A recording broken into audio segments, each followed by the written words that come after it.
kamanda mkuu wa Mamba 24 na majenzio Tanzania nzima, tunakutana Climax Mwanza Log City Mall tarehe 8 mwezi wa 8 2026. Nimeona interview ya legendary mwenzangu Mr. Tusu akisema Madiali kamtumia milioni 2, hana hiyo pesa na vichambo kibao. Nilijua kwamba kutakuwa na element za politics. Na niliongea na wanangu wale madimu wanangu, hata nani walianza na nyimbo kwanza. Unajua walianza na nyimbo na walinialika mimi kwenye ile nyimbo. Sasa wakati huo nilikuwa niko Idol Dar es Salaam, kuna shughuli nilikuwa kuna shughuli nilikuwa nashughulika na ofisi yangu moja hapa na mpya. Kwa nilikuwa niko around, ndio wakati ule nilifanya nyimbo na kina Azma. Sasa baada ya kufanya nyimbo na kina Azma, Madia akanipigia simu, kaambia bana mkuu, nimeona umetisha nini, nataka nini na project kama ile, naomba uje utubless. Sasa kwa sababu nilikuwa nimetoka kufanya juzi, kwa nini nikatae? Nikamwambia bana poa, haina shida. Tukaenda studio.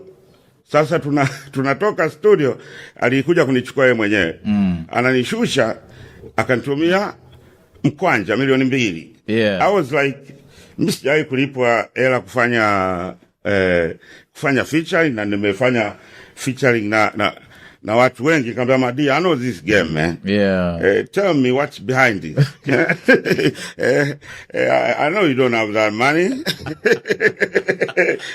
Tell me what's behind. What the hell is going on? What's really going on? Kama ni mpango endelevu, yasije huko mbele mkaja na program ambayo mimi nitakuwa uncomfortable kuifanya, alafu mkasema tumeachana njiani. Kwa hiyo naomba mapema kabisa tukubaliane hapa, what is this? Madi, you giving me 2 million kwa 10 bars ambazo nimekuja kuzifanya kwa 15 minutes studio. Kwa hiyo was like, no, najua tunataka wakongwe tuamshe nini na nini. Kamba okay, all right. Kwa hiyo baadaye walipokuja na haya mambo kwamba bana, unajua tumeona ngoma imeenda fresh, kwa hiyo tunataka tuifanyie video. I was like okay, kwa fanya video. Baadaye wakaja sasa kunicheki kwamba bwana, tumeona hivi tunaenda Mlimani City nini. Nikamwambia point blank, bwana brothers, I know what you're about to do. Najua mnakoenda. Me, I'm not comfortable kwa huko. I love you. But thank you so much. No hard feeling. Amna nini ya mambo ya kupostiana kwenye Instagram.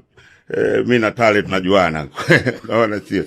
Mimi na Tale tunajuana. Kwa hiyo tuna no hard feeling, no nini, na tunaichukulia ile kama ni matokeo ya mafanikio ya tulichokianzisha kwenye Bongo Flava Hanas. Kwa sababu before Bongo Flava Hanas hakuna mtu aliyekuwa anashughulika na wakongwe kwa namna professional. Ataitwa huku, sijui labda inafanyika fiesta kwamba tuwakumbuke na wazamani wawili waitwe watatu. Yaani hawakuwa wanatambuliwa kama professionals tena. Hadhi yao ilipokwa. Sisi tumewarudishia ile hadhi wakongwe. Sasa hivi wana hadhi, wana simu zinaita, na kila asilimia kubwa ya wasanii ambao walipita kwenye jukwaa letu, baada ya pale wamekuwa busy, wampiga mashow huku, kufanya vile, hawajarudi nyuma. Kwa hiyo hata hii miaka 30 ni sehemu ya mafanikio ya tulichokianzisha kwenye Bongo Flava. Sasa Sugu, sasa hivi ni alfajiri, ni kwa nini haunipi show za tamasha lako ya Bongo Flava Honor? Kwa nini unipi? Kwa sababu unategemea tangazo na EFM, itangazo na Clouds, ndio maadui zangu. Lakini ungekuwa na uthubutu, ungewakatalia.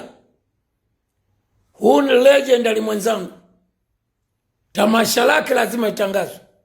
Ni sawasawa na waandaji wa tamasha la miaka 30 ya Bongo Flava. Wamevomea vyombo vya habari vyote. Clouds, EFM, Wasafi, East Africa, wote walisema Dudu Baya ondolewe. Wakasema hatumuondoi. This is love. This is revolution. And a revolution must be done. Na tunaenda Mwanza. Tunaenda kushinda. Huu ni ushindi. Ila wewe umekuwa snitch. Na bado hii ni part 1. Nitakuja kuleta part 2. Wewe na Emmanuel Nchimbi, makamu wa rais wa Jamhuri ya Muungano wa Tanzania. Hakuna mtu mbaya duniani kama mtu mfupi. Wewe Sugu ni mtu mfupi. Wewe ni kambilikimu. You better watch your back. This is Mamba 24. We live our life.